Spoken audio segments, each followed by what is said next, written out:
welcome back to episode 13 of the Jabbin podcast. I'm Kenji Kaneko, a product designer, and joined by my lovely co-host, Licheng. Licheng, how are you? Good. This is 13. It's been a long time. I checked our podcast feeder, and I saw that it's been 5 months since our last episode. I feel so bad. So we are now officially on season 2 of the Jabbin podcast. We had a little bit of a break to think, reconvene, a lot of life changes for both of us. Anything you'd like to add there, Licheng? Oh no, talking about life changes, you probably had the most. So I think maybe you should give an update because I want to take the first one. Kenji got married. Thank you for giving my update. Yes, we're both in moving to new places, right? So I moved from Ann Arbor, Michigan to Providence, got married, went on a honeymoon, new job as well. Licheng, you're still in Ann Arbor right now, but you'll be moving soon. Yeah. Also new job. Also, soon there will be a new job. Yep. Yeah, that's we joke about it, this is gonna theme of our life. Just every time we have a new season, we're gonna have new jobs for both of us. I actually hope not, for the sake of our careers. That's not a good business model. Yeah. Congratulations, awesome. Thank you. Well, you as well. These are good changes, especially after a interesting year for everyone. Yes, indeed. So season 2, we're coming back with some fresh ideas, new concepts, and maybe some different ways we run the show. But for today, what we wanted to talk about was, for both of us, we are starting. Well, I just started a new job, fully remote. Obviously, everyone's been working fully remote for the past year. Some people are starting to go in, but I just started a new job fully remote. Licheng, you'll be starting a new job fully remote. Yeah. And so we wanted to talk about what that experience is like, what kind of approach we like to take starting a new job, because it's very different than walking to an office, and perhaps some of the challenges that we've faced, at least I've faced in the past, and perhaps you as well, of when you start a fully remote job. Yeah, I feel like that's a fantastic topic to talk about, especially nobody is an expert in this yet. I feel like everybody is trying this new thing out, starting last year. And so we definitely can offer some perspectives from your side who never be fully remote before, right? Yes, briefly with a company, but not really I never embraced the fully remote idea until pandemic, until when I was at Duo, we were forced to go fully remote. Yeah. And there's definitely some challenges, right? I think that you face that are hard to replicate, things that are in office, so that we've touched a little bit upon in past episodes as well. Yeah, especially you. I feel like you told me that you really like to be in person. In office, and I'm actually kind of in between. I don't mind to be fully remote, and I never find that was going to be a problem. There was a little bit problem if you in the design sprint running episode. I think we talked about it. It was a lot harder to do last year, but in general, I've done it a few times already. Onboarding remotely, so it's gonna be interesting. For a person doesn't like it, and for a person I'm actually kind of it. What do you think is let's say, maybe we won't go through all of the challenges of remote onboarding, but what is one of your main things that you find is hardest when you onboard remotely? Yeah. Firstly, why the heck do you have a marker with your hand on your hand? I always do this. I don't know. It's well every day. This is side note, but I have my checklist. I write a manual checklist of, hey, this is what I want to accomplish for both personal work stuff, personal stuff, the mentality I want to bring to work. It's just like a work from home, so I can do whatever I want here, basically. Let's actually start with that. How about that? So now we're losing this kind of face-to-face opportunity to project energy or whatever that is to build that bond. How let me actually ask you, Kenji, because since you are actually doing it right now, this is your second week, I believe. Yeah, end of my second week at my new job. Yep. Yeah, tell us about that then. Why you find it helpful to have that piece of sheet of paper in front of you every day. Oh, that's for myself to stay on track, right? That you were asking two different questions here. That is for like just making sure I'm getting through things that I want to get through. Right now, I'm just onboarding for the most part, but as I get into more actual feature work, like it will just be helpful to like I don't know. It feels good to check things off of like I accomplished this, I accomplished this, and even if it's like personal things or like I look at it like, hey, get 10,000 steps, then I can like check that off for the day if I am not moving Uh, enough. Because so those you build also before you even go going fully remote, you still write something like, "This is the energy I want to bring to office too." no. Okay, then why you start doing that right now then? Maybe it's like you don't have that same. Good question. At work, if I had like a to do task with my mentality, I'm going to bring every day or try to Uh-huh, bring for that day. I think uh-huh. it'd be pretty weird if your coworkers walk by your desk, they're like, "What's up with these checklists you put on your desk every day?" I don't know, but at the same time, would I really care that much? Maybe not. It's something I just started doing probably the past year and a half. Yeah, Okay. I yeah, mean, I can totally see like why I would like something written down about like especially doing onboard, right? Because like for me onboard is one of the most important piece of the time because you are setting up your first impression. And I also feel like if you that's my experience that if you didn't get involved in something when you start working at a company, it's a lot harder for you to catch up a little bit later on, so it's easier to establish kind of cadence in the beginning. So it kind of makes sense that you want to say, hey, this is the kind of image I want to bring to the company, especially it's not as easy than to build a bond over the video.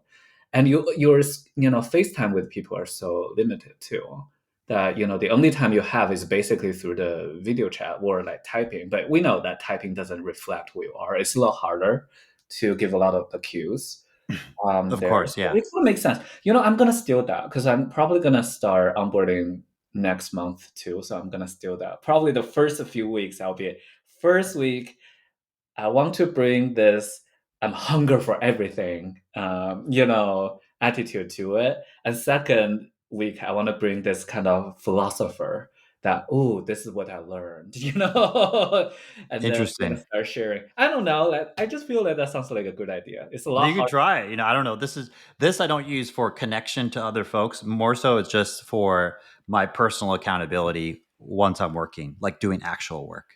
But if you wanted to more use it for like, I don't know, it could be nice to like, hey, yeah, like I'm gonna put it on a goal to get to know one of my coworkers this week, or like that's the whatever it might be for you. But the problem is, do you do that before you are fully remote? Like write down the goals, like, I want to meet these people. I want to da da da. It will be things I would journal about, I guess, in the morning time in my journal of Okay. like just like if, before I started at Duo and I was going to the office, right? Like it wasn't every day, but it was at least like, hey, let me prep mentally for like what I want to accomplish in this job, that type of thing. Okay. Okay. Yeah, yeah. But All I right. think going remotely, you kind of touched on it. The one of the things that I kind of get most concerned about, or the challenge that in my head is like building that connection with teammates, and I think that's still the hardest thing to do. Because Ta- like in an office, you go to lunch together, you have like, I Yeah. don't, that physical, or like, let's go play ping pong if you have a ping pong table, right? There's like various things that you can have. And that's just harder to do, obviously remote, even through Mhm. there's not a good way to do that. But I think that's, to me, that's the hardest part of onboarding remotely. And I think I've gotten a little bit better for me over time, but of like the feeling of like, you're just starting a new job and you just open your computer and you're on Slack and you're just like, hello, new organization, right? Mhm. And you're not like physically walking into a office and, have that like entrance and newness. It's more you're just like entering into basically the cyberspace where there's 400 people, you have no idea who they are and they have no idea who you are. And you're trying to figure your way around that Mhm. space, basically. I feel like I'm not trying to turn the researcher hat on right now. Like we're off work right now, so I'm not in the research Well, you're mode. always a researcher though. I don't know. I don't know about that. When I'm eating KFC, I'm not a researcher. I'm just purely I like chicken. I'm eating it. But either way, so I hear something really interesting, and I think a lot of people we all kind of agree that right. It's a lot harder to build a bond. But let's talk a little bit more into it. What kind of bond that's harder to build? Like, and also contrasting to my experience when I was younger, if you remember this thing, I hope that our audience still remember this thing, which is called chat room. Like we still don't know each other. We just like dive right in, right? You're just like, hello, hi, and you find topic, you chat. I was actually enjoying it. I don't find it Yeah, yeah. actually hard. So what about it from your perspective that you find it's a lot harder to penetrate these days in your organization since you're doing it right now? Yeah. Well, chat room, I feel like is a whole other thing where there's like anonymous and there's like anonymity and like this mystique to things as well. Like you could chat, like, if you're not chatting with friends, you're in like random chat rooms. There's Of no course, cap. it's But different. anyway, but Of like course, it's for different. Everything's different, right? So yeah, the question is like, what is your end goal? When you say you successfully build a bond with your coworker, what was the end goal? What it gives to you, oh, and I think, how yeah, remote cannot give you that? I guess that's what I'm asking. I think it can. It probably just takes longer and requires more imagination. Uh-huh. Perhaps what I suppose, looking for in terms of remote onboarding and getting acclimated with a new team, let's say with a design team or with like my product team, engineers and product manager, is just trying to like get to know these people as humans and like, because ultimately we're all working on a team to try to accomplish a goal. And so maybe it's like Mhm. you're trying to build trust. Both I Okay. trust them, they trust me, Yeah. and like some sort of work friendship as well. So like we get along, and like there are, especially let's say in design, you need to be Mm, able to like critique each other, give feedback. So there's a level of like psychological safety and trust that's actually needed there in order to mm, like, and that would go same for engineers if they were like, mm. your design sucks, or if they're trying to build it out, and like having that ability to really push back Yeah. requires just like time spent together, trust. And I think with like little bits and pieces Mm, over video, it's harder to do that, or it takes a little longer to do that, I believe. yeah. I hear you on that one. Like obviously from on both sides, even though I have a anti case. So by the way, Kenji, it would be nice to hear some stories from you, particularly you started onboarding, because I think that will bring a lot of concrete examples to this discussion. But either way, I think it's very shareable, relatable experience because like when I just joined the company and I was invited to design critic, it does make me feel worried, right? So I don't want to come too strong. I'm a new person. If I say something really strong, that people think that I'm just like loud person from now on. But that's not who I am. I want to give this impression that I'm actually really nice. I give critique through relationships or stuff like that. So in that part, that's a little bit harder to build. Even though I have met some engineers who doesn't fear anything to shout the straight no to your face through internet. Like they just like don't care. Sure. They don't care. Like we're friends. We're not friends yet. And they're just like, I think this is not the best way to do it. And then blah blah blah blah blah blah blah. I definitely have that case. That does make me wonder. So what can we do since this is the way how it's done these days, right? So we have to build that relationship like through internet. What can we do better to build a bond easier? And secondly, do we even need that? Because I feel some strong leaders do not need personal relationship to get things done efficiently. And they could get things handled very professionally already without much, personal like fussiness or like, cuteness in there. So I wouldn't say that's a bad thing, but do we think do what's your thought on like is there something we have to give like say critique feedback or something like that? Hmm. Um, I think that probably is going to depend on the organization and the culture of things. For Sure. designers, I think for instance, okay, in a new job, we have almost all of us have started brand new. in the past 4 months as a design team. And so Mm, we're doing design reviews and everyone's kind of new to each other. mm, And so you are like, I joined, I think the first week I joined, I hopped into some design reviews, and it's just like, do you, where's the, like, I mm, can give one, I don't have all the context, but like you have this, or I have this idea of like, okay, how much feedback do you actually give? And like where the person receiving the feedback, who are they? Like, you don't like, to me, that is the worst approach of like, I'm just going to give straight feedback in terms of like in a design review specifically of like, I know nothing about you. We have not established a bond. We don't know anything. You don't know where I'm coming from or why I'm critiquing it this way. Right. Like, I why don't me? know. That actually, like, to me, it's actually in that scenario, unless that's like the culture of the company of just, we don't care about personal relationships and we just want to have direct feedback. Like, I don't know. I'm trying to play the devil's advocate because I prefer to know the person too before I be very, give something like say not as favorable feedback, like for instance. But I don't think there is in general, in theory, I guess there's no, like, it's not oppositional, right? It's not like either you have to be so knowing the person, like, before you give something, critics or feedback, or you just don't care. I think there's a lot Sure. in between, Yeah, right? that's gray. So why to you that matters a lot, I guess. To get to know the folks that I'm Yeah, working before you with. give critiques, like, yeah. Oh, um, as opposed to not getting to know them.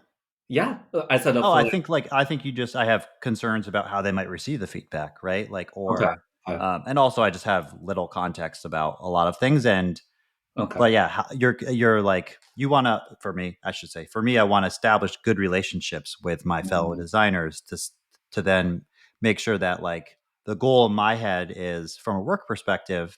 Anytime we feel like we get stuck, you can be like, hey, this person, can I, like, let's chat, I want to jam on this, get your feedback real quick. mm, Or that person, like, you kind of are building that trust to be able to like feel mm, like this mm, person is, looking out for my best interests and wants to help me in my design process and help me grow potentially as well as a designer.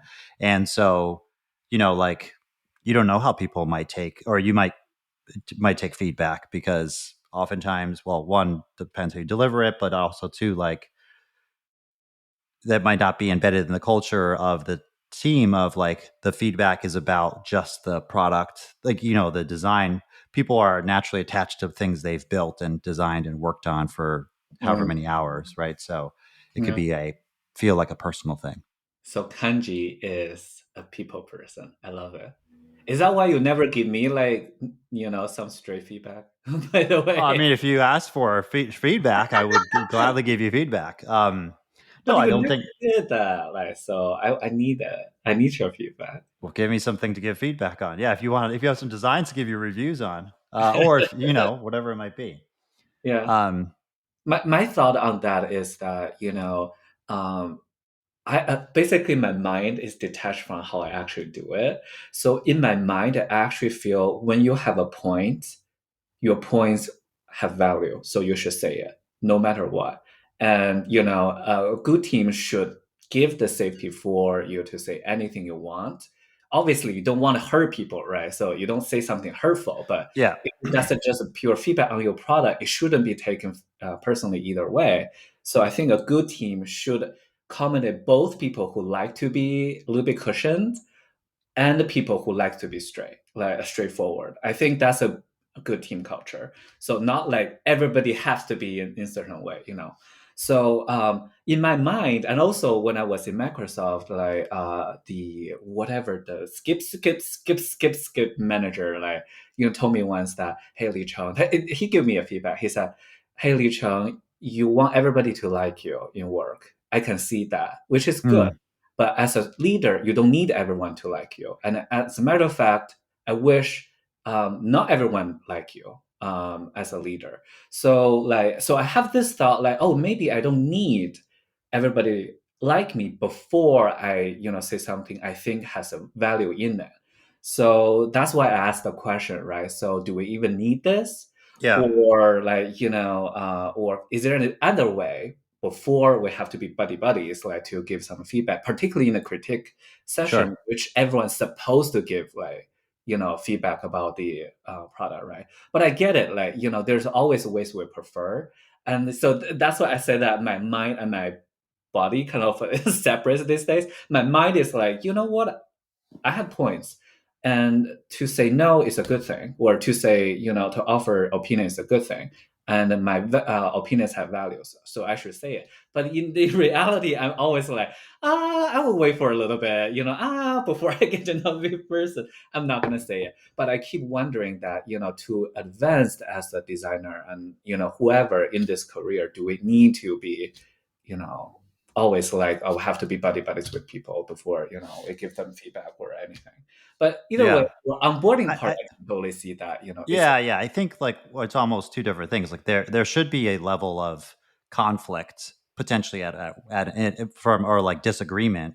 If there is, I'm reading five dysfunctions of team right now. It was Mhm. recommended for my job. I've heard it from many other places as well. But like in it basically they do talk about like if you have actually some disharmony, that's not a bad thing. But I think actual conflict and real disagreements that work well, that does happen only once you like have a certain level of trust, because some like oftentimes either people don't voice that, or if people voice Uh-huh. that and there's no trust, then it can like turn people off or shut people down. But why, um why, why giving feedback is always conflict? Why can't you just offer, feedback, and then we're just talking about the issue rather than talking about personally? So that's the thing I was thinking there may be a disconnect. I think especially in a critique session, right? So you just got sure. invited to a critique session. Yeah. It's your week 3, right? Offering your opinion on, say, on this button or on this flow, Sure. think that will cause any conflict per se. Like it's just an opinion, right? So it also up to how we handle it, right? We can definitely be more like, oh, I think you didn't consider this. That sounds like a lot more like to your face, right? But if you're framing really better, it's just like, I think this is what you're trying to do. Maybe there's a better way to do it. And in the past, I found this really successful. So I don't know if that's going to be helpful for you, but I want to offer this alternative for you. So Sure. that's a lot, not like, right, a conflict. So not every time we disagree have to be a conflict, I feel, Yeah. Yeah, right? I agree with that. Yeah. Yeah, but that's why um I was wondering why you keep mentioning about conflict or disharmony. I don't think that has to be the case. oh, I was mentioning that because I think you had, I don't know. Yeah, it doesn't have to be the case. You're right on that. Yeah, it doesn't have to be. But I think conflict is can be good. But it Mm. only happens like Mm. it happens, and people can move forward if there's oftentimes trust with the team, Yeah, that's true. That's true. like in a positive manner. But sorry, I know of like why I want to get to know people I'm working with is Yeah. also you're sitting in front of a computer for like 45, 50 hours a week. Hmm. Usually I'm shooting the shit in the office with coworkers, and like you're having a nice, you're not just like I'm not just like an automaton and you're just sitting in front of a computer. Like I actually enjoy like, my wife, Fatima, is at the hospital or whatever. And like, these are the Mm. people I'm interacting with. So you want to have some sort of like, what's the Mm. word? Collegial atmosphere. Yeah. At least I shouldn't say you want to. I like having that at work of Yeah. like, oh, I'm going to Slack this person something where we'll chat. We'll, joke around about certain things because like Yeah. we're doing this for 45 hours, 50 hours a week. Yeah, I do agree. Like, particularly since we're gonna miss that accidental connection in office that you gotta build. Sometimes you just meet people and start chatting about where's your hometown, stuff like that. It's a lot Sure. harder to happen. So I feel like and my team, at least at Tubi right now, start to move to this route that a lot of social connection or that opportunity to build social bonds are moved to a separate time and people done it intentionally, right?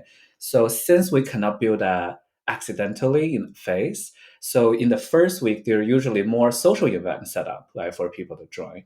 And at least for my case, I'm not gonna say I'm anti-social, but definitely I'm selective. Not all kind of like social event, I just go and then party, right? But for next job for me, probably I would try to join every single social event out there just to get it started. And then maybe at some point I will stop going to some.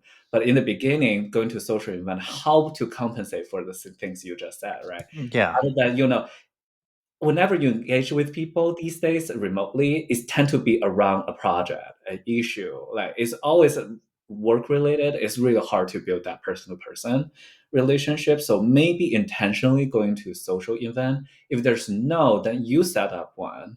Right. So that'll be really helpful. Like, I mean, there are some people in my team are super social and they set up like, oh, Tuesday screening, and then people join. And I actually find that that's really helpful. Even HR doesn't set it up, so yeah, I think I will probably do that. But you already doing something like that, I feel like in the past, like, Yeah. I mean, for me, when I've been joining, like for this couple weeks, right? Mhm.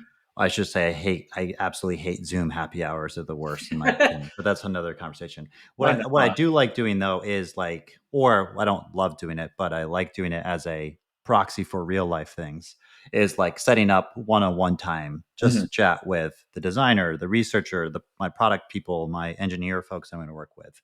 Mhm. It takes a lot of time though, right? That's like Mhm. 20, 30 minutes of like with different folks, but that's kind of gets at what you were saying of like, you have to be more intentional. And Mhm. I think I noticed this actually from when a designer had joined Duo Mhm. and she was joining fully remote. And then like she did this. And I was like, oh, that's actually really good. Cause that way you're like getting to know each of these teammates, at least for like 30 minutes, at least gives you some introduction, or else you're just another face on the screen during a meeting. And you know, the, neither of each other has background on each other or anything, like Mhm. it at least what's the word, greases the wheel for future relationships. Yeah, yeah. I find this interesting because it's easy to hide in the meetings, like remotely, right? You just mute, you just turn our camera off and don't say anything. And, it's so easy to, retreat from those meetings, which is supposed to give you more exposure and face time to each other and supposed to hopefully, help you to build that bond. But it's so easy not to do it. So I feel like almost like your checklist every day, like having that intentional piece of the time. Okay, for instance, like, oh, this month is my onboarding month. This is my first month, so I want to spend 30% of the time to get to know people. So I really need to translate that into like day to day or week to week about like that's how much time I'm gonna spend on either spending one on one or go to a social event or go to like all hands and doing introduction of yourself to others or whatever, so to fulfill Sure. that 30% or stuff like that. Because if you don't do it, it's so easy. Like Yeah. nobody's gonna force you, not like in office, unless you put on a mask, like you don't want to see people, like, you have to meet people and say hello. And it's also the easiest to do when you first join, right? If you try doing that, you're like, oh man, I'm 2 months in and I realize I only know 3 or 4 people in my company. That's It's too it's a easy. lot weirder if you're just like, hey, random person on another team, like, can we grab virtual coffee chat? They'll probably say yes, but it's like Yeah, this is your time to. It's like entering a new school, right? This is your time to yeah. just say hello to folks, and you have less potentially on your Oh, plate as school. well. Yeah. I What hate. what about you? Like, what do you? I don't know. What are you thinking? What are some of the things you want to do when you join remotely your next gig? Yeah, like cause like I've been remote for this job from beginning to end. Well, I'm not gonna say it's ending today, but but to now, like it's completely remote. So I uh, guess time out real quick. I shouldn't. I also like put you on public notice. I don't know if this was public at all that you were leaving, but yeah, it's okay. I just gave my notice, like okay. I just gave a notice like this Monday, so well last Monday, so it was okay. We're fine. Okay. Okay. Good. Good. I will be very very scared, but either way, so yeah, we should totally save this in the cut. Like, but either way, for the last job, or for last job, for this job, like which I'm fully remote, the first 2 weeks are actually pretty busy. So I came with a lot of issues to solve. So I actually start working on a project beginning week number two. But still, I squeeze a lot of time, probably 50% of my time on like just like one on one. And not only, but my manager helped me to set those up, right? Those things are already there on my calendar before I even join, so that was good. Oh, uh, that's good.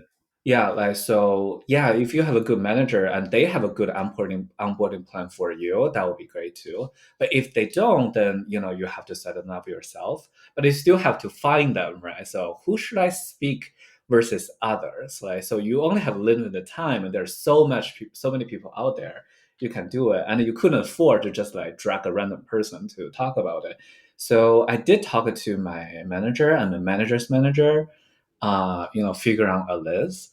And then I did one-on-one for the first 2 weeks. And then for the other 2 weeks in the first month, like I just like get random people. Like, if I see them on like, during the meetings, they happen to express some issues I'm interested in, I just like call them like, Hmm. oh, this machine learning person talking about decision making during a meeting I was in, and I'm working on decision making project. Oh, sounds like it's gonna be a good person to talk to. Like, even if we don't have, gonna work together right now or either in the future, just talk about it. So like that's how I start finding out people based on interests.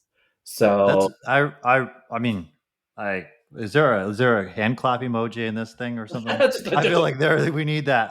I like I applaud you for that because I think that's I find that personally hard to do actually. Of like, hey, this person's interesting, but like we're not necessarily they're working on like public policy stuff. I'm not going to necessarily work with them, mm, but like that's pretty awesome that you do that because yeah, I think it's easy to just fall into like this is my team, this is my department, and I should just talk yeah, with these people yeah. versus like in a normal company that is what would happen is hey, this person was talking about behavioral science in some lunch and learn, let me go chat with them afterwards and we can nerd out about it. So that's really cool that you do Yeah.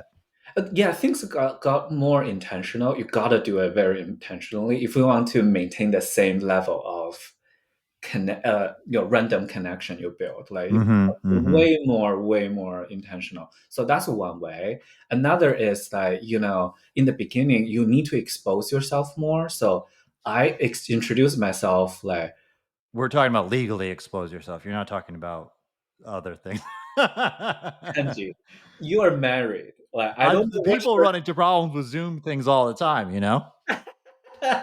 well, I love you, so please stay in something like this. I find it very helpful. But I'm just making sure you're giving the correct advice to both myself and the listeners of, I'm hey, well, the host of Word Jabbin told me I should expose myself when I join a new job.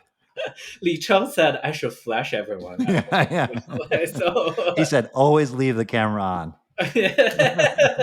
that reminds me of that, Canadian senator or whatever. Like, just like, okay, so I digressed. But Anyway, either way, sorry. You just set yourself up nicely for that. You're saying when you go, you want to also not only get to know folks, but expose, yeah, not physically expose yourself, but expose yourself. exactly. So I'm sure when you got onboarded, there are all hands where there are opportunities for you to introduce yourself to a bunch of people. So you utilize that opportunities. Like, I said, bunch of things, and I actually realized that there are multiple ways that people introduce themselves in a big, say all hands. Like, my company is relatively small; we have 200 people. So like, some people just really go easy, right? Hey, this is my name. I work with this, and then that's it.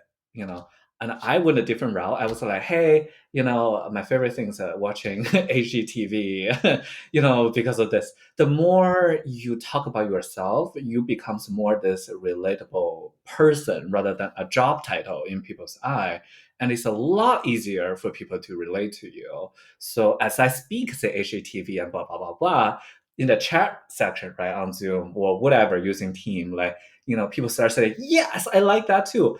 And you start to know people, So next time I see that name who we happen to like, Battlestar Galactica, the shows, we're just like, aha, you're the person, we talk about, the show, right? So it's a lot easier to build relationship that way. So I guess it's really helpful to expose yourself a little bit more if you feel comfortable.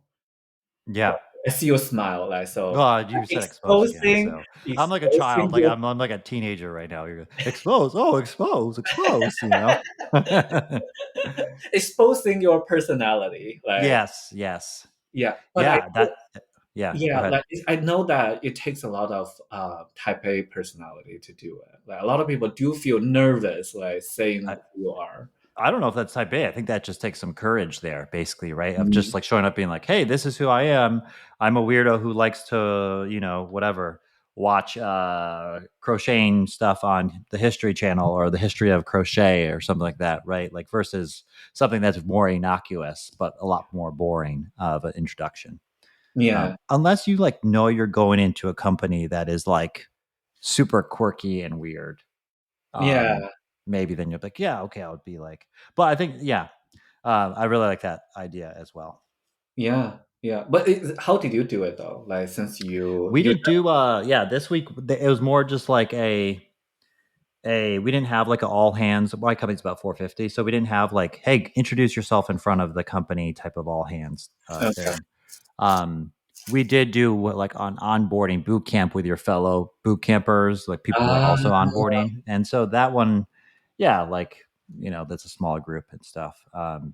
I don't know. I should say like I'm still trying to figure out this whole thing, right? Because it's like it mm, doesn't come as natural to me of navigating these virtual spaces as it does a physical space mm, of, hey, you're watching this thing. Let me go talk to you about this, right? Or like let's yeah. those on the fly Do you feel like conversations. it's easier for you, like, to reach out to people in your same cohort who got on board the same time as you, versus really truly some random person?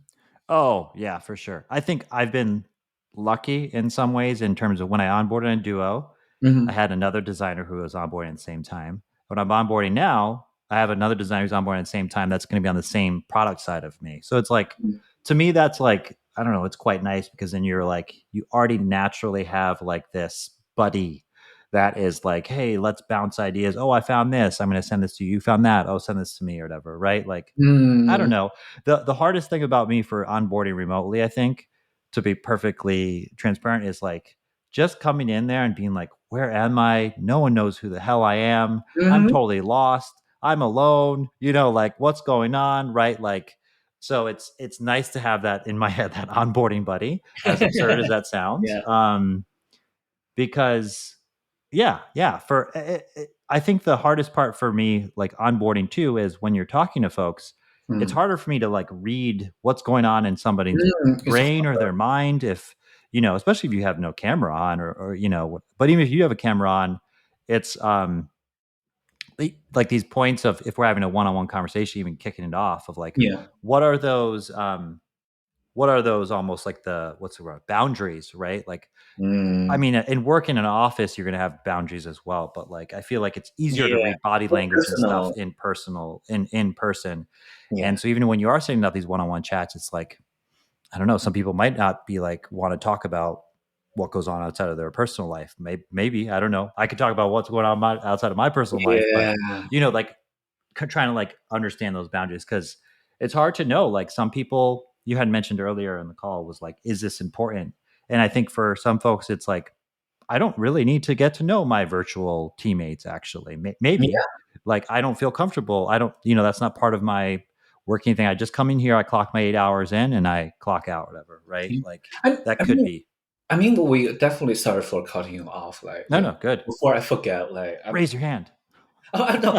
Oh, there's a button I should say. Raise your hand. I was just like, hey, um, Please don't raise your hand. we're We're doing this. talking. Really. Um, I think, like, we do need to expect that there are some people gonna say that, you know what, we don't, and you're gonna sense it as you're doing one-on-one with them, like they don't want to open up to you, and Yeah. then, don't take it personally, and it's okay. Like, there are different goals for working in the same place, so it's fine.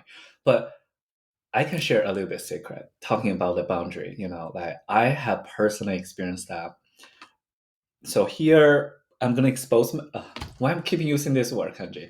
I'm We're gonna gonna have to censor this video then. just Can't like go up on YouTube. put up some mosaic on my face, like just like just like or beep me out. Like, um So I'm doing this for us. I'm gonna share this personal story that when I onboarded in Microsoft a long time ago, that was like 17 or 18, three Long years, time ago. That's 3 years three ago. years. This is not 1895. It doesn't feel like 7 years or something. Like it feels so long time ago. But either way, so I was chatting about weed with a person. And then I talk about dating app with another person, and I have to say it didn't go well.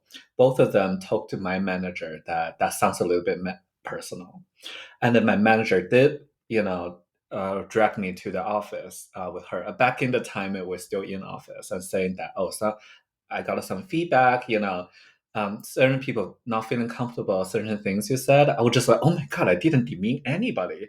But then I was like, oh, I realized that some things might be a little bit too personal. And fortunately, they said that, I know that you have a good intention. Just be, aware that, there are other people not want to talk about dating app or, stuff like that. It might be really fun for me to talk about it, weed, stuff like that. But some people don't want to hear about it, which is fine. So honestly, two lessons learned. One is that okay, you need to be careful. So now these days, I first approach people with like they are my 40-year-old, uncle from somewhere that I only heard of, but I never met, and I just assume they're not. And during the conversation, if I start to feel like, oh my God, I might get a little bit, too personal, I will ask that person that, hey, so sorry I didn't ask you about this, and start talking about it. Am I talking too much? Or stuff like that. At least that Mm-hmm. person knows that I'm a that kind of transparent person, that, he or she should feel safe to tell me that, hey, Licheng, like, let's change the subject or something like that. So give them the benefit of the doubt, like, just tell me directly into my face. So everybody feel more comfortable. And secondly, even if you get a warning or not warning, like a feedback from other people, don't take it too personally. I was so upset for 2 weeks. I was like, Mm. oh my God, I'm a bummer. I'm a social bum, like in this company or whatever. So I'm blaming yourself, but come on, everybody gonna make a mistake at some point. So eventually I learned that, okay, I made maybe a mistake. I should think a little bit more, but it's fine. Now I know, and I kind of know who they are now. So I learned that, oh, those are the type of people that, probably doesn't want to talk about weed, with me. So, so I learned from it. So even if Yeah. you really have some issue, just own it, just move forward. It's adulthood. You will meet some people who doesn't click with you, and that's fine. Learn. Yeah. Yeah. It was hard though. When I hear somebody told my manager, and my manager told me that, oh, I got a few feedback or something. So guys who are listening to this, this is the lessons that I learned. Hopefully you're not gonna make it, but even if you make it, it's fine. There's a room to improve. So we're all good. So Yeah. Kenji, you are good too. So just saying that, Hopefully. you're Well, not. I mean, I thank you for also sharing for that story, which also that wasn't a remote story. You were in person at that time, but it sounds like you obviously learned some things from It's there. just a lot harder to get that boundary too. Like when you Yeah. are remote, like Yeah. a lot harder because you couldn't read their face really well. You couldn't read their tone really well. Like so, it is. Yeah, or even understanding, like yours in your example, you were sharing stuff about you, but Mm, like even asking questions about the other, like, oh, where not like where do you live? People are usually fine with that, but just mm, like at some point, if you have conversations like just outside work, right? Like, mhm, do you mhm, have a family? That type of mm, thing. I feel like those things naturally happen in the workplace, like mhm, in the physical workplace. I've had those conversations. For some reason, it almost feels like those conversations are, to me at least, when I start a company, those are more taboo. Of like, mhm. do you have a significant other outside of work? Like, what do you do? Those type of things. That Yeah. they're not like legally. I don't think there's anything legally, you know, lines there, but it almost feels like more to me. I don't know. Maybe it's because I haven't built up that. Again, going back to this trust of like, Mm, I haven't built that up, and I don't know. It's also the hardest to read that the things that would feel mm, less intrusive in person feel more mm. intrusive online when I'm asking those You're right. questions. Yeah, you're right. I feel that too because as I speak, as I remember, all the online conversation, either through Slack, Teams, or Zoom, or whatever, they all tend to focus on projects or straight work stuff. So it's kind of like a common shared norm almost. Like when you're remote, you're more tend to just focus on your job. And I wonder if even if it's because like it's costlier to to communicate through technology versus per face to face, since that's more costly both emotionally and you had to do a lot more, so that you tend to just focus on what you have to do, which is like work for your job, rather than when I'm in person in a party. Yeah, it's a lot easier to open up, and then even if I say something like you can just laugh it off, like like, so it's a lot easier to do something else, but remotely it's not. Like I wonder if that's the case. I feel Yeah, some psychologists or who what like Azana or like whoever which company should study this and Asana. Yeah. to make a tool or something. But even Those like breakthroughs probably never happen in a remote, right? Like I'm thinking yeah, of, let's say me and you are on the same design team, hopefully in the future sometime. But like, yeah, let's say me and you are on the same design research team, and in person we would go out to a happy hour, and maybe like I had never really talked to you. You had a drink, I get a drink, and like we're just sitting in the booth, and like me and you are just chatting, and we've never really had that kind of interaction is yeah, impossible to replicate online, basically, mm. because like you're oftentimes, even if we do a team happy hour, it's like one person is talking about their dog or whatever and everyone else is listening, right? Like it's like I hate those things, but like it's unnatural. It's not that same type of thing.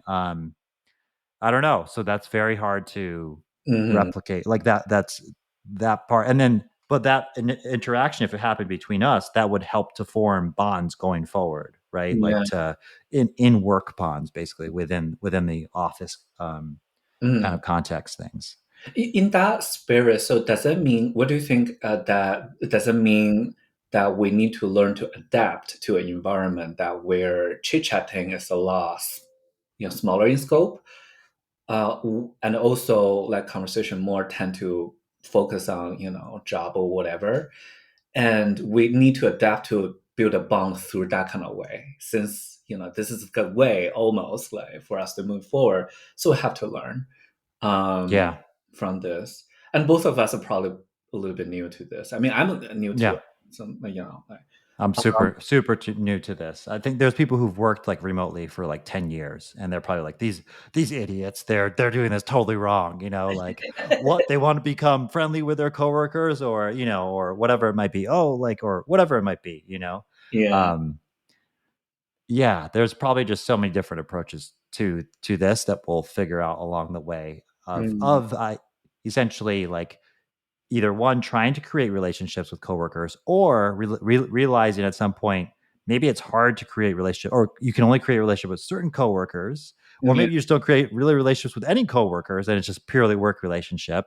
Mm, We'll kind of, it sounds like we'll figure it out over time. I should say though, like one of the places I worked, I was there briefly, but like it was a fully remote company. It had always been fully remote, and people got married actually through mm. work. They met online in the remote work. Oh They my got they then they met at like face to face. They did have those face to face gatherings, so like once or twice a year. Then God. they like met in person. They hit it off, and then they kept like going through Slack and virtual channels.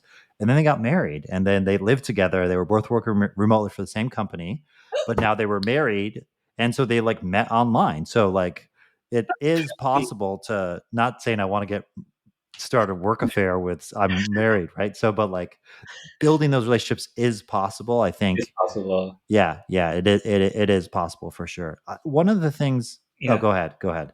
I was just gonna say that it's just a lot harder to explain when people ask you, how do you meet your wife? You're just gonna, or meet your partner, you're just gonna say, oh, we met over Cisco WebEx. It's Yeah, just a yeah, lot hard, very unexpected. Like, yeah. Very unexpected. And it's almost so funny too because you think like, wait, does that mean when they initially got on the call, they're like, oh, I think that person's hot, Flirting. or yeah, or like even just like the first introduction is like, oh, that person looks attractive. I don't know. It's like it's very interesting. What's your annual OKR, Kenji? Yeah, Ooh, your OKR is hot and spicy. Like, okay, I will stop. I will stop. Like, I promise. this is taking a weird turn. Yeah. But going back to the other thing we were talking about of like where is that line? I think one of the things that at least in my head is uh maybe a goal for me in some ways is like more, and this could bite me in the butt, like you had mentioned, bite me in the ass of like I think there is a certain level of like if I share more, maybe that other person will feel comfortable sharing because I feel like Mhm. there could be that thing of like you don't want to like someone might not want to ask me like, oh, what do you do outside of work, or like are you married, or do you have a dog, or whatever it might be, like who are you, a total sociopath outside of work, or whatever it might be. So like Mhm. the more that like to share the personal story you shared is actually like not the one not that I would share that of something about weed, but like the personal story you just shared invites others to then also share things, right? Like if I Yeah. was like, hey, I don't know, sharing about something really personal, that's not like over the line, but like it invites others to be like, oh, okay, well, Kenji's sharing this with me. So I might be able to share something with him that is like in my life, or whatever, too, Yeah. right? Yeah, yeah. Yeah, I you don't know. gotta build it up very slowly, I guess, and be careful. But the good news is that I know it takes more effort, sounds like. Yeah, it is. Yeah, I think at this point it's 100% true that it takes more effort, like through the internet, to build that kind of a relationship without in-person interactions. But the good news is that once you do, it's very rewarding, right? Because the rest of the team, you couldn't build much bond, but there are a few people you feel more related to. It's so worth it to have people like that, in your work life. So I think it's still worth doing that. Like Yeah. it's just a lot slower Yeah. and more intentional than in the past. Yeah, for sure. I think as we were chatting, I was just thinking about something of Hmm. that I think companies could actually learn from this is if Probably, yeah, you are if you are you an online gamer? sort of like, but not really. Yeah. Okay, I'm not at all, Mm-hmm. but I know there's like a lot of stories out there of people who Hmm. are like they play Call of Duty and they've become really good friends with people who they play Call of Duty with, and Hmm. they've never met these people in their lives. And then sometimes they do meet people in their lives, but Hmm. like you form these bonds. It's online, only pure online relationship. I don't know if you're even seeing folks. You're just on a headset talking with folks, Yeah, and yeah. so like over time that bond builds because people are playing Call of Duty over and over again, and like probably personal lives Mm, start to trickle in as well. And it's almost like, and yes, they're doing something fun together. And honestly, some people find work fun, some people don't. But like, mm, mm. I think there is probably something I feel like online companies could work like that because those people are working really well together if they're playing, I'm assuming, some sort of cooperative game, Yeah, which those games are, yeah. that you'd actually want that in your company. So that Mm, way, if I really work super closely with you cooperatively and mhm. like on Call of Duty, like I am going to feel more comfortable pushing back on you than if I don't work with you so much, Yeah, right? So like there is that element of people have built like these amazing friendships online where they're like, these are my yeah, best friends. I play Call of Duty, even though I've never met them. And like maybe we'll finally meet in person. Um, that I think there's like, I don't know, that connection just showed up in my brain that yeah, didn't yeah. show up before, basically. Firstly, what the heck you play Call of Duty? Like, I don't. I Oh, don't, but I know a lot of folks do. I was like, you don't look like you're gonna I'm not shoot a people. yeah. I can't play video games. I get too addicted. So I just throw them. They're all, all banned. But I think you're right. So we keep like saying we're very loud in tech, like or somewhere else, or even more traditional industry, saying that oh my god, it's such a new thing for us. But if you think about it, it's not such a new issue. It just manifested in a different way and in different Mm, places, right? So I'm sure there are definitely we don't need to treat it like a new. There's so many things we can learn from different fields of different solutions we had, and that's UX there for you, right? So always understand the problem before you give solutions. So that's such a good pivot, for UX way of thinking. But I think, yeah, like, so for online gaming, like, the online community is a lot easier to form because you do share common goals, or the game force you to share a common goal, right? You This team versus team, right? So you do have a common goal in a way, so it's easier to But collect. but But at work you have a common goal as well, exactly. right? So I think, like, if HR department can do something more, kind of bring that up a little bit more, so we sounds like we do need to put more effort into forming an online community that, through different methods, right? And then I think we can borrow from, probably, say, gaming, or, I don't know, gambling. Is that a thing? To I don't know, really, right? You don't build relationship through. You're not often cooperatively gambling. I mean, you could Right, if you're counting cards or something like that, but right. um, But yeah, yeah, I mean, like, yeah. The thing you said was you are oftentimes that, I mean, like a CEO would want, like, I'm thinking Mhm, about OpenGov, the company I work for now. Like the mhm, CEO would probably love if our team, my product team that I'm on is like, okay, we're all on this one mission and we're all working as a super team together to get to that mission. mm, And maybe we'll get there after a certain amount of time, but like that is coming from gaming. That is literally what you're doing. And so why couldn't that be the same way in work? I think theoretically it should be. You're dedicating more time, maybe, unless you're a really addicted gamer, but you're dedicating more time to this job than you would be to gaming per week potentially. that sounds good. That sounds good. Okay, I learned a lot. So I realized we talked like 55 minutes about, like, building relationships. Like, is there anything else like you felt that was challenging during your onboarding though?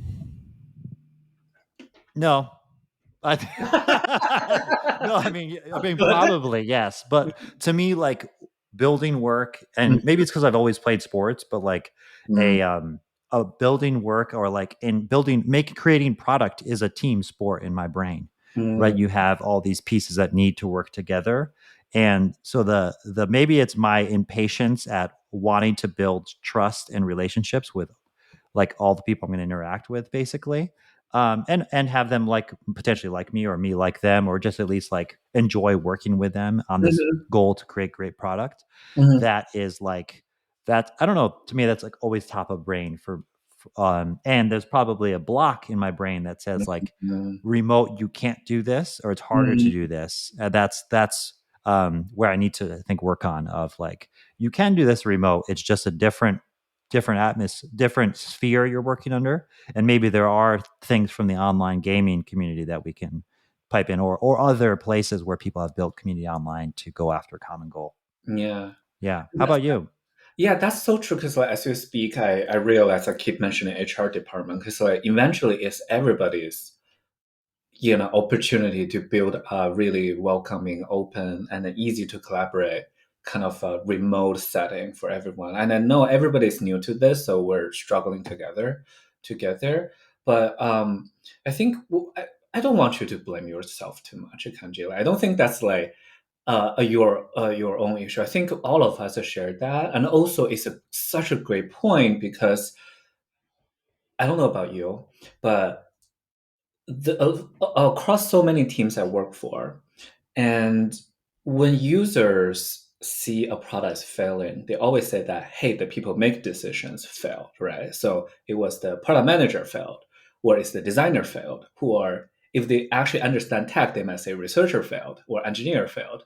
So, but whoever, they're trying to say we didn't make a good decision. But from my past experience, I actually started to realize a lot of product problem is actually internal problems. It's the team problems. People cannot work efficiently. People cannot communicate efficiently. People cannot make sure good ideas are translated into good decisions and good actions, and it build eventually into a product. So I don't think that's a small issue. It's actually a big, big, big issue that, especially these days, that, if the team could not work together, the product is half failed already out Yeah. there. So it's a huge issue, and obviously I can blab here and I don't have a solution, but I feel like it's such a crucial thing we need to think about on top of our head that, to deliver good experience as a UXer for both of us, we need to both work really well on the product, but also make sure this collaboration remotely happen really well, particularly during the beginning phase, because like a lot of things, Mm-hmm. you need to set a lot of tone in the beginning.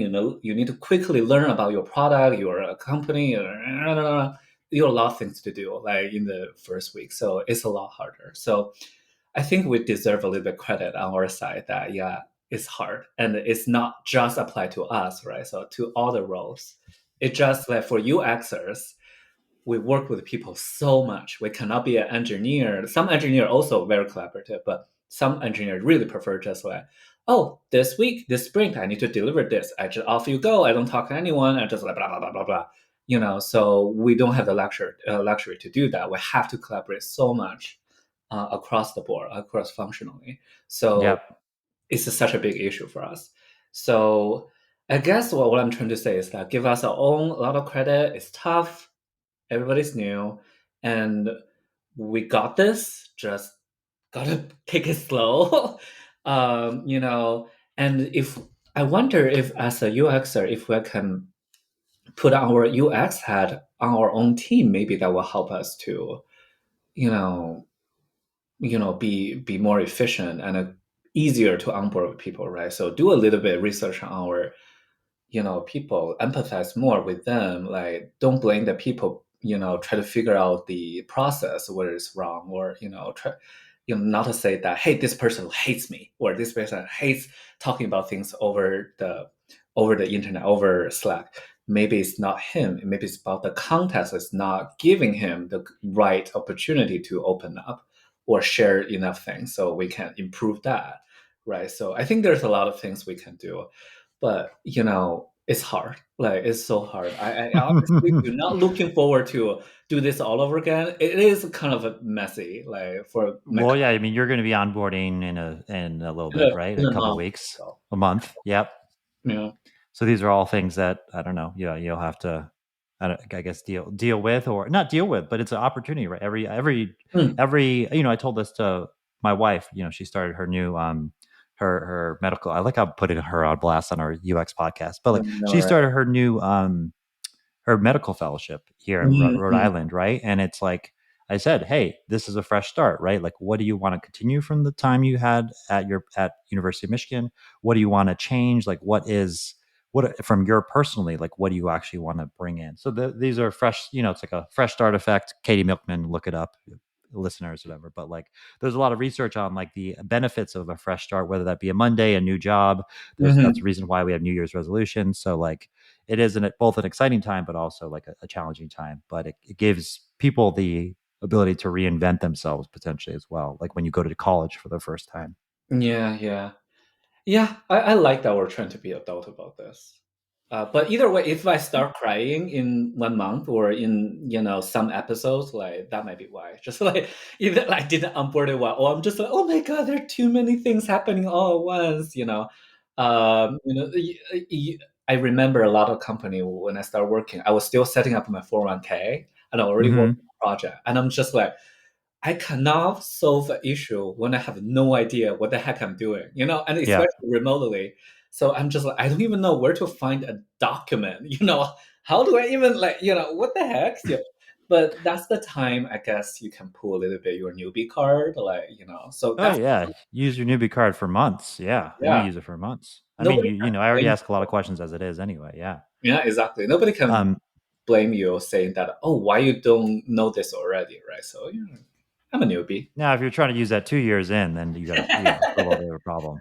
Yeah. Um, I think another side episode to all this is just the importance. We kind of touched on tangentially here, but like the Mm. importance of actually having a good onboarding in a Yeah. remote world for a company Yeah. is something I never thought about before much, even like in person. But just the importance of having good onboarding, because in my head, if I was running a company, the worst case scenario, and I've been there before, is like you Mm. are onboarded remotely and you just like are like, I'm here.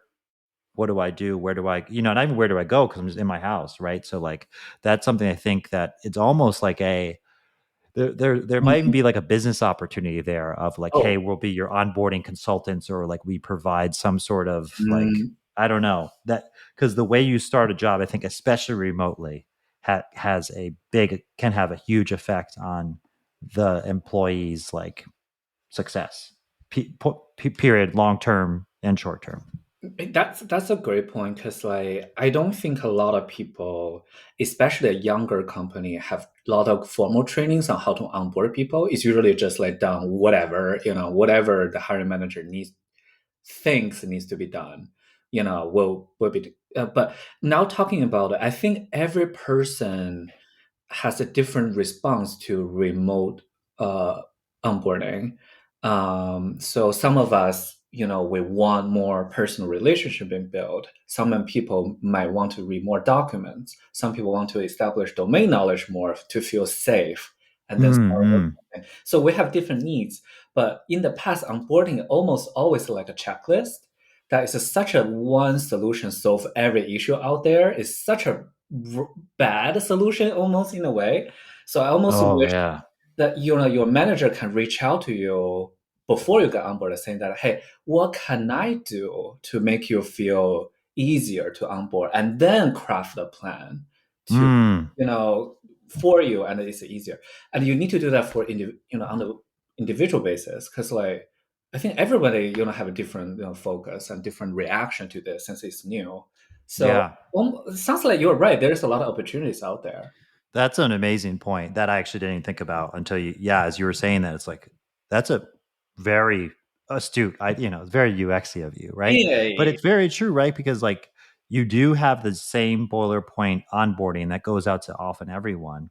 Mhm. Wouldn't it be nice though if you're like, yeah, your manager reached out to you for your next gig? It was like, Lee Chung, what do you feel like helps you on board? And you're like, well, when I come on board remotely, especially, it's really important for me to get to know the people, my Mm, teammates, and not only teammates, but people I might work with, be closer with, or people like based off of our interview who mm. you think I might just vibe with well and should chat with, right? Like Yeah. that's super important. So, okay, let me craft your onboarding. It's going to be, and where I don't find much value is like reading documentation. It's like, okay, well, I'm going to put some documentation for you that's like super important, but maybe I'll set up these times with other folks. Like, Mm. yeah, that's like a super tailored onboarding experience that I feel like probably no companies do right Yeah, now. probably not. Probably I not. mean, it's a lot of effort, right? Yeah, yeah. But I feel like if we can make this voice heard, if the needs are consistent, I'm sure we will gradually moving forward towards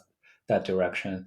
And I think that not there's another solution to this like onboarding experience is that I'm gonna confess that I interviewed with GitLab. Uh, Mm-hmm. you Full know, there, and they've been fully remote forever. they're fully remote forever, and they adopted this asymmetrical communication method, right? So everything is documented. So Yep. you don't rely on anything. Everything you want to know are out there. So which is a little bit overkill, honestly. When I go through that, like some of the documents, I'm just like, oh my god! Like I don't know how long you put this, how long you spend on these documents, but you don't need it gives you a confidence that every answer is out there and it's all in one place. You just need to spend some time to go through it.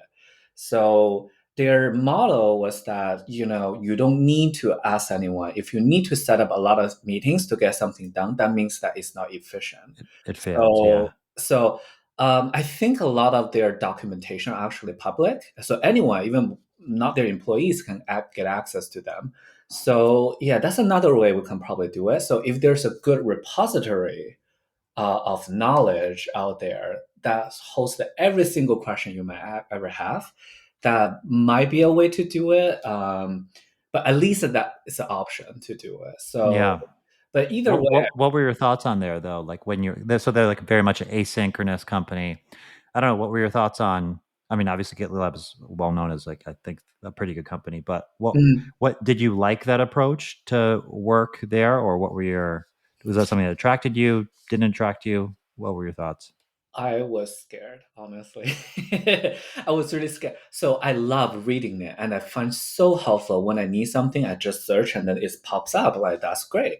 It's like a self help. Like we're Asian, right? We hate like bothering people. So culturally, it fits me.